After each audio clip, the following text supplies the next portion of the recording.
So, just giving you an update of the first morning of the convening of the Four Winds. Glad I wore my sweatshirt. Got here at 7. All the registration, the breakout sessions, the rituals, everything's outside. Nothing is inside, and it's 46 degrees. So it was cold. Now it's better, but we were freezing. The people here are from First Nations all over Turtle Island, and they're in their traditional dress, so it's really cool looking. Our first ritual was the lighting of the sacred fire and saying our prayers, and learning a little bit about how the ceremonies are different for the sacred fire depending on what part of the country you're from. So that was cool. And then we had breakfast, which was delicious, and then we had the water ceremony. And the water ceremony, we're in this amphitheater. People brought water from their homes, and the emphasis was on the fact that water is life, and we are water creatures. And water might be still, it might be flexible, but it's strong, powerful, and resilient. And we need to keep it healthy. And so people brought water from places where they couldn't drink, and others brought water that was very drinkable. There were 3 young women sitting on a rug on the ground, and they were the future water protectors, and they would offer sage and sweetgrass that you would take and put on a tray of another young protector. But you'd bring your water up and say your prayer and pour it, either if it was good water, and we were told all water is good, just bad things happen to water. But if it was good water, healthy water, it would be poured into the jar of the sacred corn, which was for the next ceremony. And if it was contaminated water, it went into another bucket. While this was happening, different people would break into song that was about water from their own nation. So it was really pretty neat. And then afterwards, the water that needed to be purified would sit there through the next 2 days, and then be poured into the creek that does not freeze. And that water then gets filtrated naturally through the earth and the water, and enters the Missouri and to the rest of the Turtle Island ecosystem. The water that was put into the jar with the sacred corn, this is corn that was replicated or kept going for generations. The water loosened the hull of the corn. We then walked over to these fenced-in cornfields, and there was prayers and singing, and then people would go in rows and plant the corn, some barefoot. And then afterwards, there was drumming and a couple of circle dances, and that was it. The corn was planted, and we were replicating another generation. And now we're ready for lunch, and then afterwards we'll get to the serious business of breakout sessions. So it's really been very good, very friendly. Really am happy I'm here. It's now beautiful and not freezing. It's just cold, and I can live with that. So talk to you later. Take care. Bye.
up over here for a little bit before we head to the water ceremony, which we're going to hold over here in a pavilion just around. We'll follow a sidewalk trail around this way together and join up together in ceremony over there. Right now, I'd like to introduce you all to the chairwoman of the Ponca Tribe of Nebraska, and whose homelands that we're on here right now. And as a Ponca person whose ancestors had come from this place, I feel especially blessed to be up here amongst you all and to be welcome to this land and to get to come up here and feel the spirit of our ancestors and the water and all of the things that we carried in our hearts down south during the forced removal that we all suffered in 1877. So being able to have this here in conjunction with our relatives, the Usni Ponca, they're the cold ones to us. They stayed up here in the cold weather, and we're from the south, we're the warm weather Ponca down there. So that's it's a real honor and a blessing for us to be able to be here this morning. So I'm going to hand over the microphone to Chairwoman Schmidt, and she's going to welcome us to their territory. Hadia, good morning, relatives. Good morning. What a beautiful day compared to yesterday. We all camped out here yesterday. Survived. That's good. We got sunshine. We're blessed with the sunshine today and a beautiful breeze to go with it. Well, on behalf of the Northern Ponca, it is my profound honor to welcome you all to our sacred homelands here in Nebraska for the convening of the Four Winds Conference. We gather today not only in community, but as a family, united by our shared commitment to the vital causes of environmental justice, the plight of missing Indigenous peoples, and the urgent need to reconnect with Mother Earth and strengthen our tribal sovereignty. As we stand here in the heart of our ancestral lands, let us take a moment to appreciate the beauty that surrounds all of us. The vast skies, the rolling hills, and the vibrant flora and fauna that remind us of our connection to nature. I encourage all of you to embrace this moment, to visit our cherished sites, and to enjoy the company of one another. It is in these bonds that we find strength and resilience. We are near the old and wide agency building, where people used to and still gather to this day. The building is on the historic registry and serves as a mini museum. A 3D model of a much larger museum that's planned and in the works is also on display inside of the museum. We invite all of you to go inside and feel all the memories that are absorbed in the walls of the building. Another feature that was recently added was the talking trail signs that you'll see along the educational trail here. So if you walk around the educational trail, the welcome starts right at that entryway. You can go up to the Chief Standing Bear statue, and you'll walk around all the way to the atrium, back to the Earth Lodge. You'll see little signs where you can scan the QR code. And with the statue or the artwork that's there, you'll be able to hear the stories from our elders about that statue or that artwork that you'll see there. So I encourage all of you to go and go explore the area here while you are here and enjoy it. Also, on top of the hill, if you go up the hill, if you need any help going up the hill, do let us or our staff know. We'll be sure to find a way to get you up there. But if you go up there, and as you're up there, you'll look up even further and you'll see our ancestors there, that we have our Ponca cemetery on a higher hill. And I always tell everybody our ancestors are always looking over us, and they certainly are right up here. They're right up here and they look down on everything that's happening here at this place. Some other places to go and see while you're here is the Earth Lodge, which is just back here. And there's a little natural playground area between the shower house and the campground. So please, with your families and yourselves and your loved ones, go see the sights and enjoy your time while you are here. This year we celebrate not only this gathering, but we're also doing our second annual planting of our sacred Ponca corn, which takes place right behind the Earth Lodge. This is an event of deep significance, a reaffirmation of our traditions, and an opportunity to share in the nurturing of the land that has sustained us for generations. And warmly invite each of you to participate in the sacred experience with us, to feel the soil under your fingers, and to witness the revival of our cultural heritage. Over the next 2 days, we will be graced by the presence of remarkable knowledge keepers and speakers who will share their wisdom and insights. I urge you to engage with them, to absorb their teachings that will be shared, and to leave here enriched with knowledge and renewed spirit. Whichever direction you came in from, I hope as you got closer to this sacred place, you were able to take in the beauty that brought back our great Chief Standing Bear and my people. It was these lush green valleys, these rolling hills, and the twisting rivers that they called home, and ultimately their final place of rest.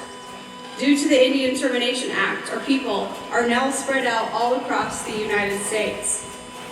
But every time someone visits here for the first time, they have an instant connection to this place, to its beauty, to its aroma, and its serenity.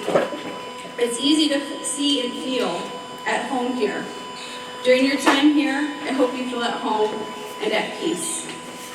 Bythe, thank you for being here, for honoring our traditions, and joining us in this vital work. Wanted to take a moment to say a special thanks to Julie and Casey and all the staff and volunteers that brought us here together today and this weekend. Can we please give them all a round of applause? I know there's been a lot of work.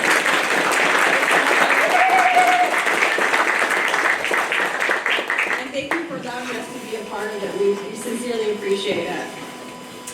Together we can forge a path for healing, empowerment, and a brighter future for our communities. So welcome, and may you all leave here refreshed and inspired. Bythe, thank you for having me.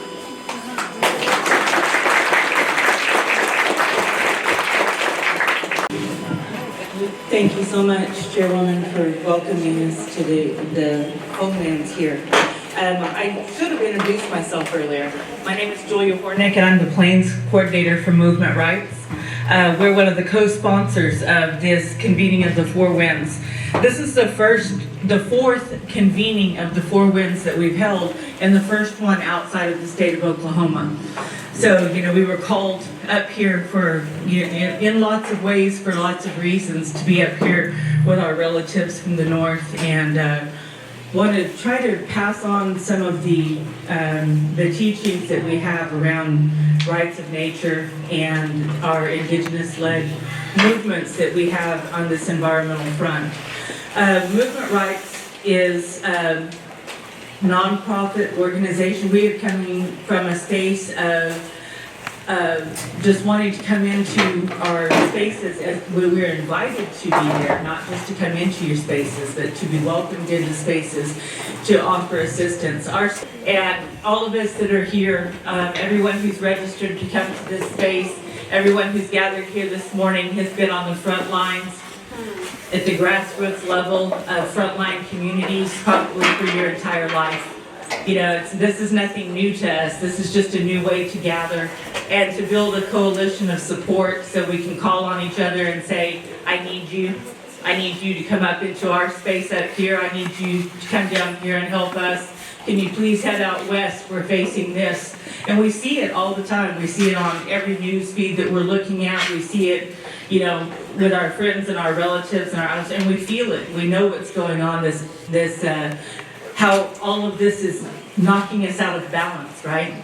And so what we're trying to do right now is come together and maybe, we can't rebalance everything right now, but we can really help and hold each other up in these spaces. So I'm really grateful to see you all here, and hopefully I think our numbers will probably grow as it warms up a little bit. So, thank you all for coming out and braving the cold with us this morning. So if you brought your water with you for the water ceremony, you brought some from home, we're going to gather up over here, gather around this path over here. There's a little pavilion space, kind of where we're going to be at during the course of the day. Okay, so here's an update of the afternoon. So if the morning was prayer and ritual, the afternoon was breakout sessions. And the first was the Ponca of the North, the ones here in Nebraska. The hosts gave an update on all the things that they're doing for their community. And that includes building a museum for Standing Bear, new facilities for the care and handling and processing of the bison herd. New health clinics, expanded health clinics, just a lot of work that's going to make a lot of difference. And the neat thing is they don't restrict their health care to just members of their own nation, that if other indigenous walk in, they're going to be taken care of. So that was kind of neat.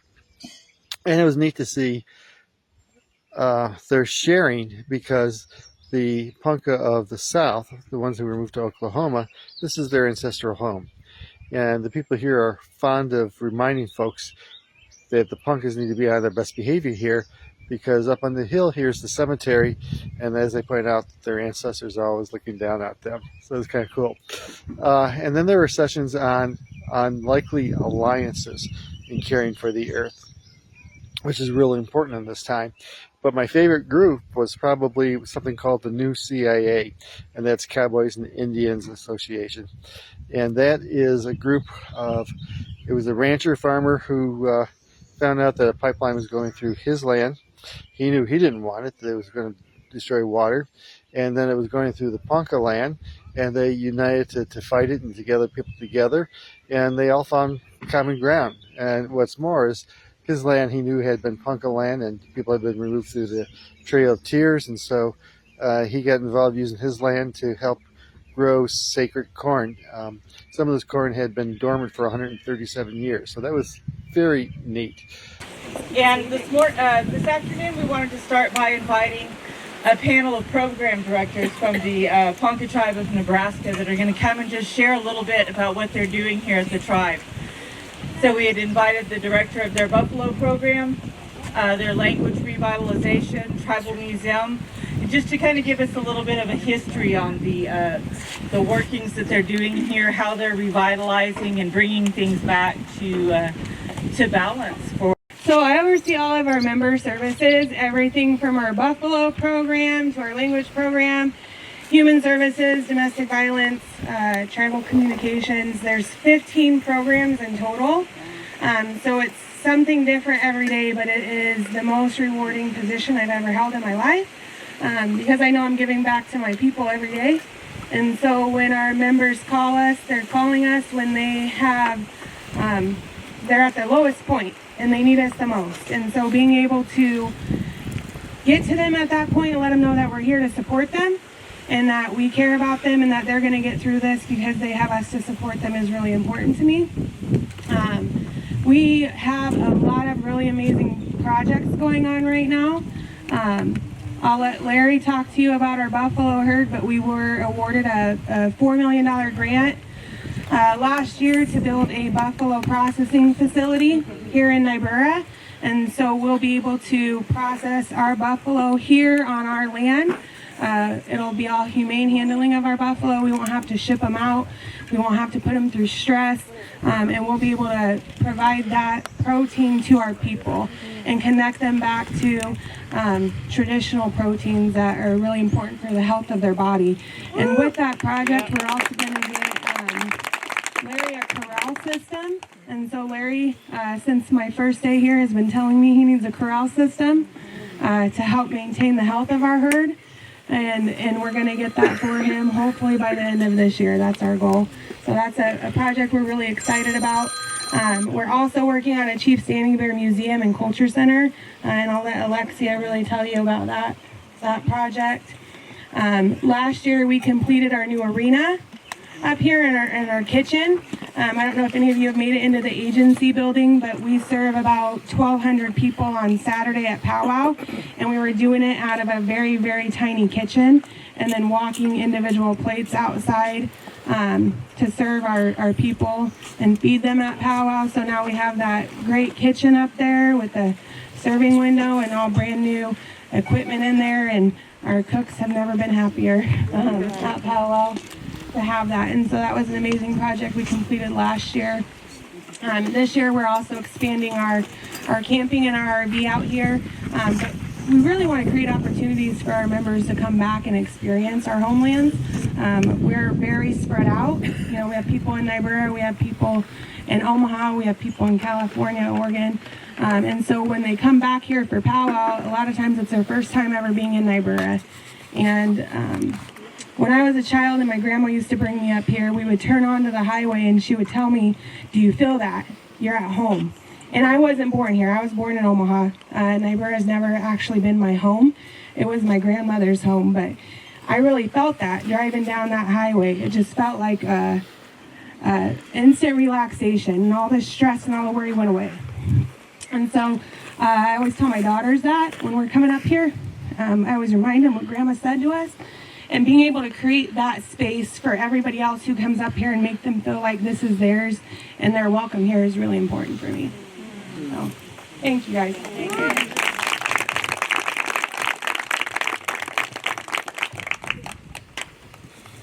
Tatia, Alexia, welcome everybody. I'm so glad you're here today. I'm glad the sun came out and the weather's cooperating, and all of our ancestors are looking over us today as we continue the next day and a half in our journey home. My name again is Alexia. I'm the Deputy Director for the Ponca Tribe. I assist Courtney in all that overseeing of all the departments and whatnot at the tribe. I am coming across my 1-year anniversary here. However, before working for the tribe, I worked for Ho-Chunk Nation for about 12 years doing kind of real estate development. And before that, I did work for my people at the Ponca Tribe. And so I was always waiting for the right time to come home and work for my people and bring back the knowledge and stuff that I've learned working for the great Ho-Chunk Nation. And so one of the things that kind of enticed me to come back was we had a lot of exciting projects in the works. And we have, we oversee 5 different offices and 330 employees, and then plus we also have our economic development taken off with our casino, and we did all of this and really have been self-sustained for without casino revenue. So that was something I've always been proud of our leaders before us. They were able to build all this and keep growing without that gaming revenue. But now that we do have it, it's even more exciting because we can do projects such as over to my left over here is going to be a $30 million plus Chief Standing Bear Museum and Culture Center. So that's very exciting. It's nearing, it just keeps getting bigger, but it's about 25,000 square feet, indoor-outdoor space. We're going to have an event center that will be able to have indoor powwows, as well as we're calling a youth arena outside too for our babies and our kids. We will have not only exhibits for the museum side, we will also have art space and a language classroom, a library. We're going to have a seed storage, and we're just going to be so many neat features and so much thought and input from our community to help kind of form this vision, and and it's all because of us and our ancestors that kind of got us to that point. We did get a nice boost from our relatives, the Shakopee. The Shakopee did give us a grant in 2022 to help with the planning of this, and so we are nearing the completion of the architect and design phase, and so hopefully next year around this time you'll see the construction going on over there, and that's going to probably take about 18 months to build, but that's very exciting. And that if you have a chance, if you haven't already, go into the agency. You'll see a 3D mock-up version of our museum and culture center, and you'll see the uniqueness of it being a circular fashion, and the whole exhibit goes clockwise. It is reflective of our clans over the Ponca Nation, and everything from for instance our mother's room is where we wear the water carriers, and so in the mother's room you'll have direct view of our outside water fountain. So that's just one example of how much thought we put into this this exciting project. And so what else am I forgetting? There's going to be a theater in there. There's going to be a recording studio, so you'll be able to record our songs, our Ponca flag songs, and as well as like contemporary Native artists, that Indigenous artists that want to record. You'll be able to book out some recording studio time. Our offices will be there. Elisha will be in there. So yeah, it's very exciting. So let's see. Yeah, for sure. And I mentioned we have Courtney and I oversee 5 different offices, and the office that I am in is in Sioux City, Iowa. It's about an hour and a half from here.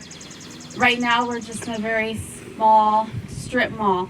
However, before I even came back, I helped the tribe procure 10 acres of land in downtown Sioux City. And so we have 10 acres of land right next to Home Depot, downtown Sioux City. And again, that's probably about a $35 million future home of the Ponca Tribe of Nebraska. And we'll have a clinic, we'll have a drive-through pharmacy, we have all government functions like tribal court, and all of our other departments will be there.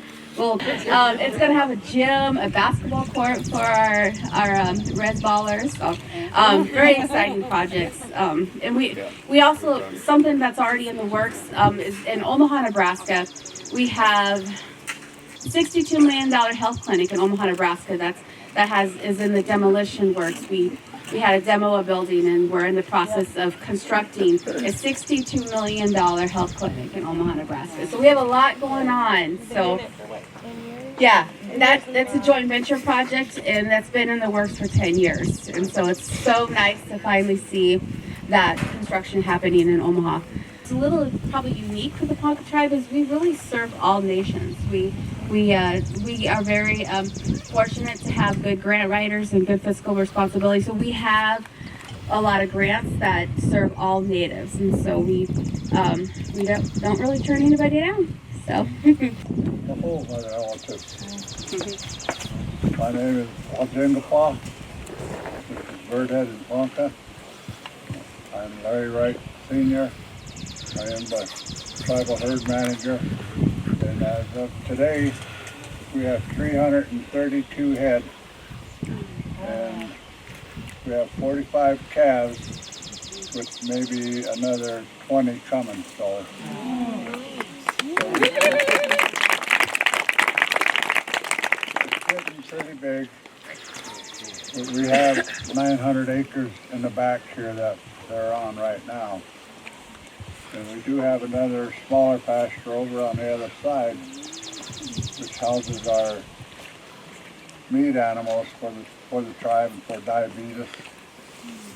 And we need our corrals. We have about 35 head over here that need to go to the other side. So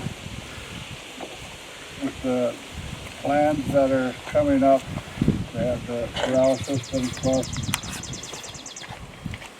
a slaughter plant for the tribe. And right now those things are still being worked on.